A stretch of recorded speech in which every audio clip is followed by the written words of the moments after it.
Welcome to another edition of Coffee and Beats. I am your musical barista, Rod the Magnificent, and I'm back for another mini episode, another classic review. I appreciate all the views that I received from the previous classic review episode that I did on Portishead, and now I'm back with another classic. Am I saying classic too much? The month of January is all about those old school tunes, and the album that I'm going to be featuring today is very special. I got a very special one cooked up for you. But before I do that, please hit the like button, hit the subscribe, hit the follow the podcast, Spotify, YouTube, Apple Podcasts, wherever you get your podcasts. My stuff is available on all those platforms, so click those links below. And the classic album that I'm going to be reviewing is none other than one of my personal favorite albums, Groove Theory. Now, this is the debut album from the group Groove Theory, which consists of singer-songwriter Emile LaRue and also producer, actor, and songwriter Bryce Wilson. Now, the group is best known for their 1995 hit song Tell Me, which reached number 5 on the Billboard Hot 100 chart, also on the R&B charts. Now, the group formed in NYC in 1993 when Emile met Bryce Wilson while they both were working for a music production company. You know, Wilson was a producer. He found out that Emile was a singer. They decided to collaborate and came at her aggressively. He went up to her and because he had tracks lined up, and he said, "Look, you want to try writing a song? You know, I can give you one of the tracks and you can just do it. And if you don't mind, you can demo it." And one thing led to another. It led to commercial success. Tell Me was a huge hit. The group signed with Epic Records back in 1995. They also followed up with a couple of other singles like Baby Love, which also has a remix to Baby Love, which I actually like the remix more than I like the regular version, but I'll get to that in a minute. And Keep Trying, which is both they landed 18 and 36 respectively on the R&B charts. Now, what led to their breakup? Well, LaRue wanted to pursue a more solo career, and Bryce, he wanted to keep the group going, so he signed another artist by the name of Makita Davis. They signed with Columbia Records. At the time, they had the album finished. The name of the album was supposed to be The Answer, but a dispute with the record label company between Bryce in regards to project, and he was bumping heads with the record label, and so the album ended up being shelved and unreleased up until this date. LaRue began her solo career. She continued to drop many albums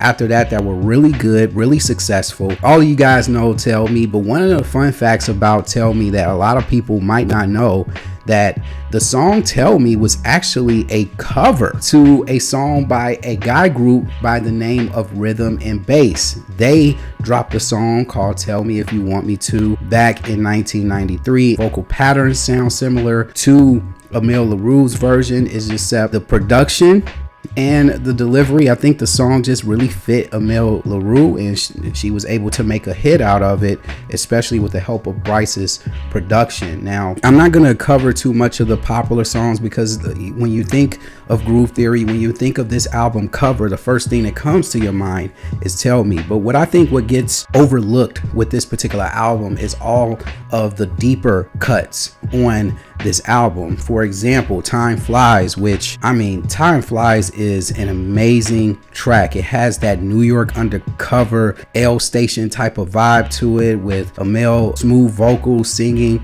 I thought this was an excellent follow-up to the opening track, 10 Minute High, where she breaks down a story of a young girl who was abandoned and was trying to find her way. And here, Time Flies is just her singing about how she missed a lot of the people that she has encountered, and when she sees them again, oh man, it almost seemed like it was yesterday when I saw you. So boy, how time flies. Up next, you got Ride with this very West Coast beat. Also, Come Home, which I thought could have been a single off the album, a second single off the album. It has a very groovy, very bouncy type of old school 90s beat to it, and you know, you have the smooth vocals again by Emile LaRue, Leave It All Behind and Come Home. The way she just glides through the chorus. Come home, come home. Baby Love, which the original version of Baby Love is normally not the song that's usually played on the radio back when I was coming up listening to this album. It was a remix actually to Baby Love with a more commercialized beat, a more radio friendly beat to go along with the chorus. Now, a lot of the lyrics are the same as the original Baby Love. It's just the production to me on the album version of Baby Love just doesn't hit or doesn't connect like the remix version of it. If you want to hear an example of that, click the link below. I'll have that in the description box. Hey You is a very slow, smooth ballad, and her vocals here on this track is a little bit distorted. It almost sounds like she's on a cell phone, or on back then there wasn't cell phone. She was on a touch-tone phone basically singing this song.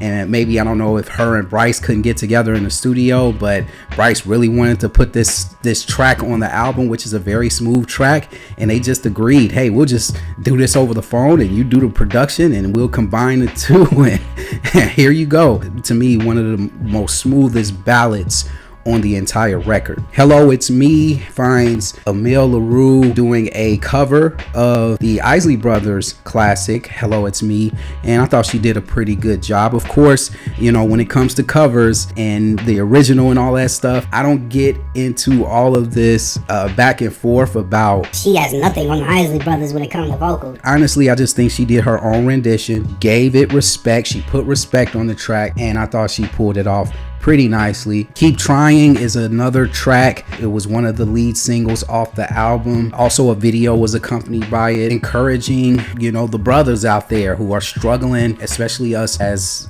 Black people who struggle with society and trying to make it. And it's basically a song about keep on trying, keep pushing, don't let the streets take control of your life. It's almost as if Emile LaRue was speaking to her brother or speaking to a loved one that she truly cared about. Give that person encouragement to keep their heads to the sky. I thought that was pretty good. There are even more deeper cuts on here, like Did You Know? I think Did You Know is one of the most underrated tracks off the album because it samples a classic by Yvonne Fair, one of the legendary psychedelic funk artists from back in the 70s. The name of that song is called Let Your Hair Down, and that track per se has been sampled by so many artists. If you're not familiar with what I'm talking about, go listen to Marcy by Jay-Z. Biz Markie and Fat Joe have sampled a little pocket there where they just chop up that one little vocal sample